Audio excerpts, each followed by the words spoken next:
Today we're doing the CPC Amstrad, I believe that's how it's pronounced, test. And years ago I wanted a Commodore 64 for Christmas. I ended up getting an Atom computer instead. And there's one specific game I absolutely loved on the Atom computer, Dragon's Lair. And this is completely different than the arcade version, completely different than the NES version. It was its own game and it was just really fun to play. Anyways, as I was testing different ones out on here, as far as like Commodore 64, which does, I didn't get that going, but I got CPC and ZX Spectrum going, and CPC Amstrad really runs great. Quite a few games are compatible, and controller works great with it. I use the Wii Classic controller, and I'm going to show you a couple things and what to look for when you're running this. And then I'll show you how I compress the games for this.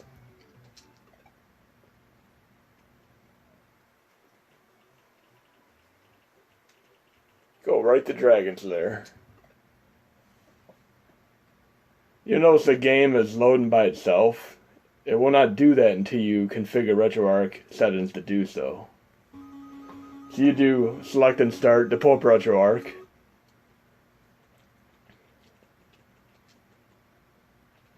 Go into Quick Settings Options. I have Auto Run set to Enabled. By default, it's not enabled, and when you try opening the game, it's just going to sit there, waiting for you to type in the command. Obviously, we don't have a keyboard to do this, so you turn auto run on, it'll just load it automatically. I changed RAM size to 128. Once I did these two options, I quit to the main GUI, and then I came back. This runs really good with a controller. I used the Wii Classic.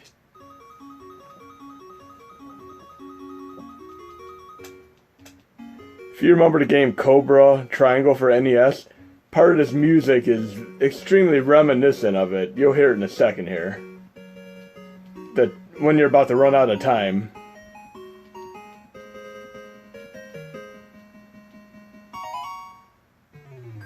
Right there. Sounds exactly like it's from Cobra Triangle and Nintendo. Anyways, I'm going to start this game.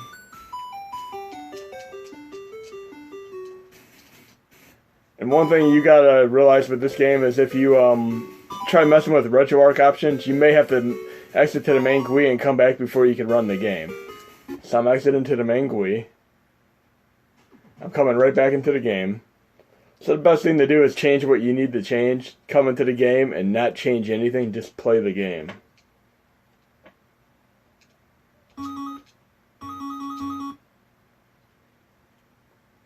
This is slightly different than the Coleco Atom computer version. This level right here was around like the 5th level in the Coleco version, and I used to always hate getting here. One misstep and you're pretty much done.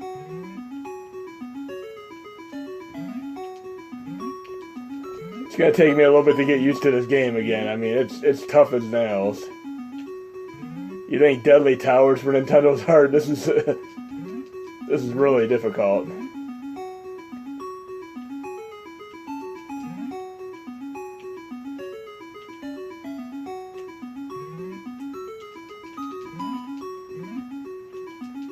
And I fell off the ledge. But I used to play this game for hours on end, and I eventually beat it, but it's literally about the same game I played, just the levels are slightly out of sequence. I'll try this one more time. I'm definitely going to be playing this because I want to beat it again. It's been so long since I beat this.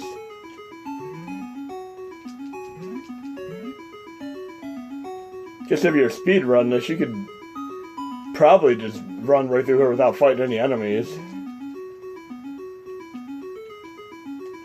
And I fell again. But you could look up videos of this in action, and I'll probably post another video once I get used to this. But I'm going to show you a couple more CPC games.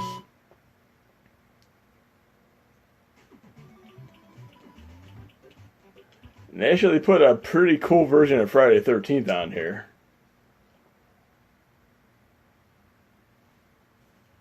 And I was taken by surprise when I first loaded this because you'll hear what I'm talking about in a second.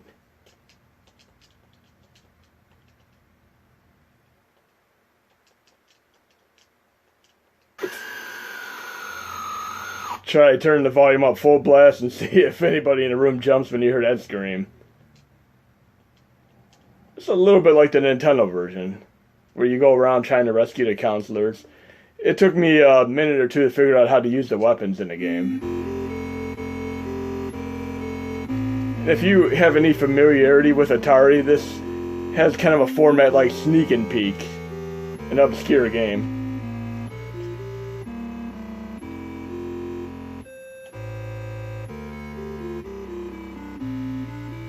And I love how many different licenses are on this system. I don't know how Old MacDonald made it into this game. But I'm going to pick up a weapon and show you how that works. And you may see one of the counselors die because I'm not really doing much right now.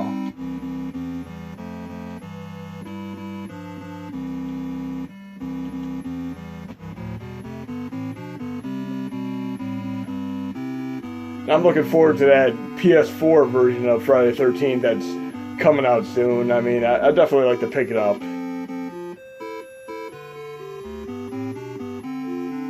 See if we can find a weapon here. Seems like there's one right there. So I pick it up. If I push the button again, it keeps picking it up again. So what I have to actually do is walk as I'm doing it, and that's how you attack. So I have a stick right now. You could get like a axe. There's another weapon right here.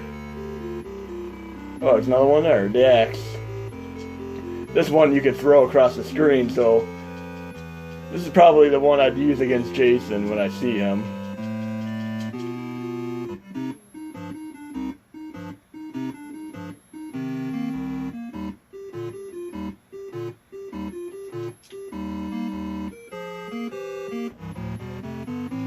Too bad I can't kill the counselors myself. A sword.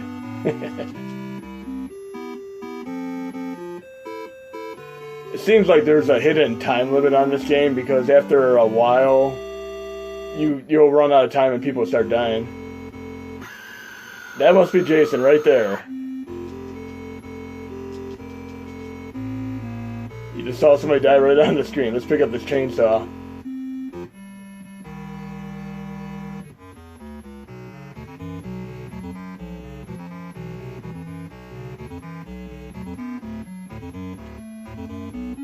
Interesting choices for music in this game.